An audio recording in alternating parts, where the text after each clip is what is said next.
How can you get Congress to do something? The art of getting Congress to act in any particular direction has often evaded the people since the beginning of the American federal government. Anecdotal evidence would suggest that lubricating the generally immobilized minds of Congress also includes lubrication of their palms, wallets, egos, or their whatever.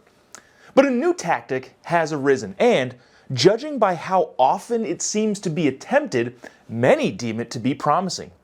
This new tactic to persuade Congress has gripped the minds of academia and captivated the attention of the media. It has also been described as a necessary confrontation to perceived normality. What is this new tactic? I'll tell you, it's not any of those old, outdated approaches. It's not the formulation of cohesive and compelling arguments. It's not the organization of a voting bloc to take action at the polls. And no, it's not the trendy new Capitol Hill kink that has advanced countless congressional objectives. No, it's much more fundamental, much more cerebral. It's the art of sitting in front of traffic. Yes, as odd as it may sound, this tactic is sweeping the nation. It may seem rudimentary in practice, but it just makes so much sense. I can't think of a better way to motivate Congress to engage in and solve a centuries-old global conflict than to sit in front of a 4,000-pound semi-truck holding a homemade sign, wearing a surgical mask, and fingerless gloves. Sadly, though, I'm unconvinced that this innovative and groundbreaking new strategy will be effective.